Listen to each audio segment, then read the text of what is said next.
چھوٹی جگہ پہ جہاں دیہات ہو گاؤں ہو شام کو سارے لوگ ایک ساتھ اکٹھا بیٹھتے ہیں, ایک دوسرے کے دکھ بانٹتے ہیں, بات چیت کرتے ہیں, ایک دوسرے کو سہولت دیتے ہیں, اسپیس دیتے ہیں.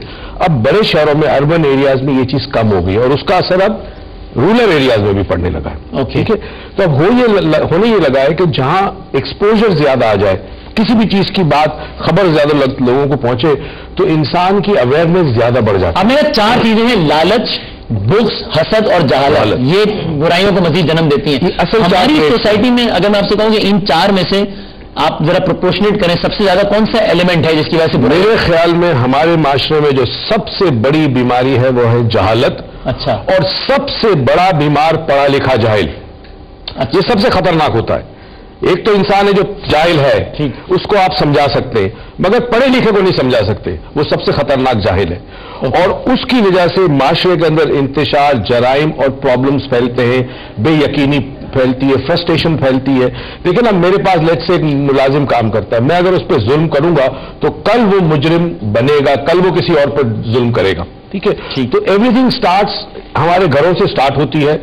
پھر بہت ساری ریزنز ہے بے اطمینانی کی. اگر آپ کو دیکھنا ہو کہ کیا حالت ہے, آپ جا کے کسی سائیکائٹرسٹ کی کلینک کے باہر رش دیکھ لیں. پاکستان میں اس وقت 1 لاکھ ذہنی مریض کے لیے ایک سائیکائٹرسٹ ہے. اتنا خراب ریشو ہے. سائیکائٹرسٹ خود ان کے اوپر اتنا پریشر ہے کام کا کہ ان کو سمجھ نہیں آ سکتی. سائیکائٹرسٹ خود ہی نفسیاتی مریض بن جاتے ہیں نا, اس لیے کہ اتنے لوگوں کی روز سننا, آپ اس کا اثر لیتے ہیں, آپ تھک جاتے ہیں, آپ کو سٹریس ہے. تو بہت سارے عوامل اور ریزنز ہیں جس کی وجہ سے معاشرے کے اندر, میں یہ سمجھتا ہوں ہم جس موڑ پہ ہیں اس وقت, I am very sorry to say, یہ ریالٹی ہے, وہ یہ ہے کہ وہ جو سوشل فیبرک ہے آپ کا, وہ بس پھٹنے کے قریب ہے. ٹھیک ہے, اس میں مزید بات کریں گے. علی صاحب, آپ کی پروگرام میں دیکھتے ہیں بھائی, مجھے یاد ہے آپ کا ایک پروگرام تھا جس میں آپ نے دکھایا تھا کہ ایک نیا بالکل شادی شدہ جوڑا تھا, اور کچھ گھنٹوں بعد شاید ان کی طرح ہو گئی تھی. بہرحال آپ مجھے بتائیے, میں نے آپ سے اور بھی کہانیاں کچھ سننی ہیں جو حقیقت پر مبنی ہے, کوئی ایسا واقعہ کہ جس نے آپ کی بھی رونگٹے کھڑے کر دیے ہوں, کہ جو حیران کر دینے کے لیے کافی ہو؟ وہ واقعہ ہے ملتان کا. اچھا. ملتان میں ہوا یہ کہ وہاں پر ایک شخص پکڑا گیا ایک ڈکیتی میں. میں فلیش بیک سے شروع کرتا ہوں تاکہ چند سیکنڈ میں سمجھ میں آ جائے. ٹھیک ہے. ڈکیتی میں ایک شخص پکڑا گیا. پولیس نے اس سے پوچھا کہ بھائی یہ تم نے جو ڈکیتی کی تمہارے ساتھ کون کون تھا, تم اکیلے تھے؟ اس نے کہا کہ نہیں, مجھے کچھ نہ کہو, میں بتاتا ہوں, میرے ساتھ ایک شخص اور تھا. ٹھیک ہے. اور وہ آدمی فلاں فلاں تھا. جب پولیس نے اس سے مزید انٹروگیٹ کیا, اس سے مزید انویسٹیگیشن میں لگے, تو اس نے کہا دیکھیں میں بتاتا ہوں, وہ آدمی وہ ہے کہ جس نے اپنے گھر والوں کو بھی مار کے دفن کیا ہوا ہے. گھر والوں کو؟ پولیس کی سمجھ میں نہیں آئی بات. یہ معاملہ اوپر تک گیا, اس آدمی کی تلاش جستجو شروع ہوئی اور آخرکار اس کو گرفتار کر لیا گیا. اس کا نام عدنان نام تھا اس ملزم کا. ٹھیک. جسے آج تعزیرات پاکستان کے تحت سزا موت ہو چکی ہے شاید.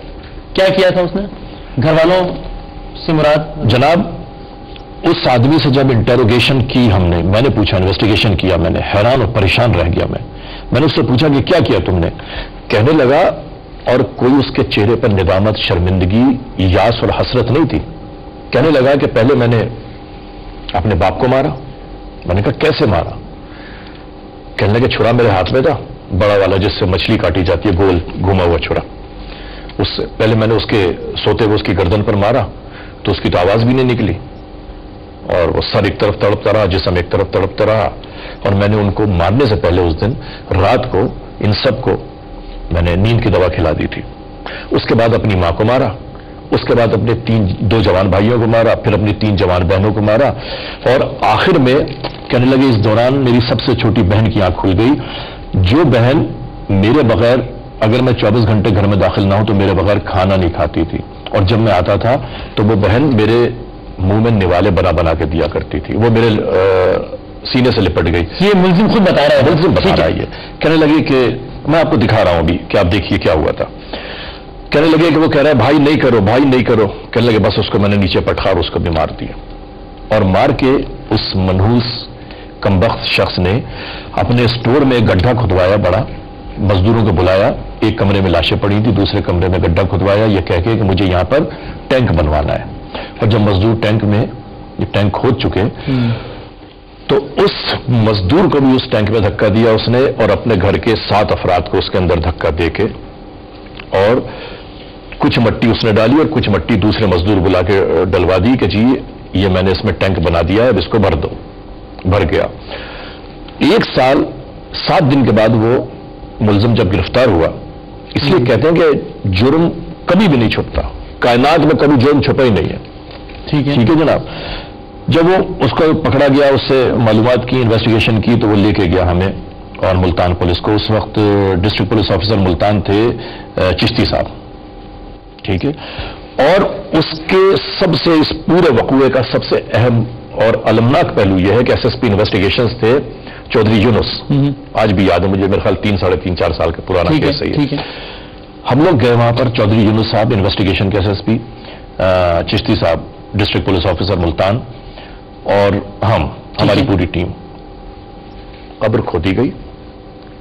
قبر کھودی جانے، وہ جب قبر کیا، وہ گڈھا کھودا گیا کمرے کا. جب اس میں سے ایک لاش نکلی، دوسری لاش، تیسری لاش. وسیم، یہ انسان وحشت و درندگی کا نہیں معلوم کون سا حصہ ہے کہ، اور پھر قرآن کہہ رہا ہے نا والعصر ان الانسان لفی خسر، کہ انسان خسارے میں ہے. تو اس سے بڑا انسان کا خسارہ کیا ہوگا کہ اس نے اپنی ماں باپ بہن بھائیوں کی لاش. میں بتاتا ہوں. اس نے یوں کر کے دیکھا، کوئی ملال نہیں تھا. میرے ذہن میں یہ تھا، میں نے کیمرہ مین کو کہا ہوا تھا کان میں اس کے کہ دیکھو کیمرہ اس کے اوپر رکھنا، کسی بھی وقت یہ چیخ مارے گا اور گر جائے گا، بے ہوش ہو جائے گا. وہ سب یاد آئے گا اس کو یاد آئے گا. لیکن تمام لاشوں کے نکلنے کے بعد وہ اس طرح دیکھتا رہا، اس طرح دیکھتا رہا. میں نے اس کے کان میں ایک بات بھی کہی جا کے، میں نے کہا کتنا افسوس کا لمحہ ہے. تو اس نے کہا ہاں ہوتا ہے. ٹھیک ہے جناب. اس لمحے اس آدمی کو اپنے والدین کا، اپنے بہن بھائیوں کا دکھ نہیں ہوا. چودھری یونس صاحب نے میرا ہاتھ پکڑا اور ہاتھ پکڑ کے مجھ سے کہنے لگے علی رضا بھائی، جو ایس ایس پی انویسٹیگیشن تھا اس کا، میرا ہاتھ پکڑ کے کہنے لگے علی بھائی انسان اولادوں کو اس وقت کے لیے پیدا کرتا ہے کہ وہ اس کو مار کے دفن کر دیں. انہوں نے یہ بات مجھ سے 12 13 14 دفعہ کہی ہے. ہم اس موقع واردات سے واپس لوٹے، آفس آ رہے تھے، گاڑی میں چودھری صاحب کے برابر میں بیٹھا ہوا تھا.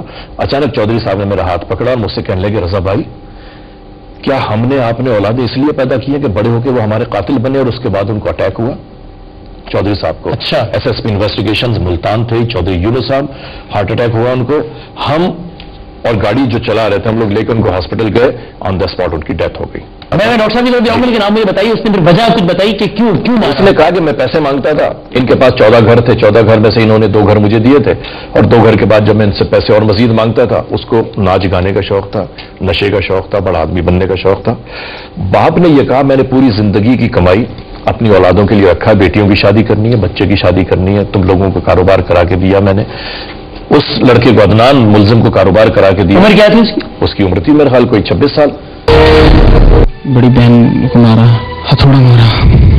تو مطلب وہ تو سوئی ہوئی تھی، اس صورت میں انہوں نے صرف ایک ہلکا سا جو ہے موو کیا ہے. دوسرا پھر جو ہے میری جو چھوٹی سسٹر تھی انہوں نے مارا، سر میں مارا تھا. میری امی کی جو ہے ایک دم آنکھ کھلی اور جیسے کہ انسان کو کرنٹ لگتا ہے نا، اس کیفیت میں کھڑی ہوئی ہے. پھر ایک ہی دفعہ ان کو تھوڑا مارا اور وہ گر گئی ہیں. ایک لمحے کے لیے تو وہ گر کے مجھے ایسا لگا کہ مر گئی ہیں. تو ان کے منہ سے ہلکی سی جو ہے نا آہیں نکلی ہیں. اس کے بعد فرحان جا گیا. فرحان کون؟ مجھ سے چھوٹا بھائی. کتنا بڑا تھا؟ 15 سال 16 سال کا تھا. مجھ سے چھوٹا؟ جی مجھ سے چھوٹا. وہ جا کر وہ ایک دم لاشعور جیسے انسان جب جاگتا ہے تو اس نے او کر کے دیکھا، اس میں چاروں طرف جب خون دیکھا تو اب وہ سنبھل رہا تھا، تو ایک دم سے جو ہے نا وہ تھوڑا مارا جا کے. اس کے بعد میں نے جب انہوں نے والدہ کو تڑپتے دیکھا تو تھوڑا مارا، پوری طاقت سے جو ہے نا میں ان کے سر میں مارا دے کے. پھر میری چھوٹی بہن جا کے، وہ کتنی بڑی؟ 12 سال کی تھی. اس نے سب سے پہلے جا کے مجھ سے یہ پوچھا بھائی آپ نے سب کو مار دیا ہے؟ تو میں نے کوئی جواب نہیں دیا. اس کے بعد وہ اٹھ کے میری ماں کی اس پہ گئی ہیں، انہوں نے اس کو جو ہے ہلایا تھوڑا سا ماں کو، اور میری طرف دیکھا کہ پوچھنے لگی کہ بھائی اب ہم امی ابو کے بغیر کیسے رہیں گے. یہ فکر جو ہے پھر اس کی موت کا سبب بنا ہے. میں اپنی بہن کو کبھی بھی نہ مارتا اگر وہ یہ بات نہ کہتی کہ ہم اپنے ماں باپ کے بغیر کیسے رہیں گے. کیونکہ دوسری بات یہ کہ میں نے اپنے آپ کو خون میں زہر خون مجھے لگا ہوا تھا اس وقت، اور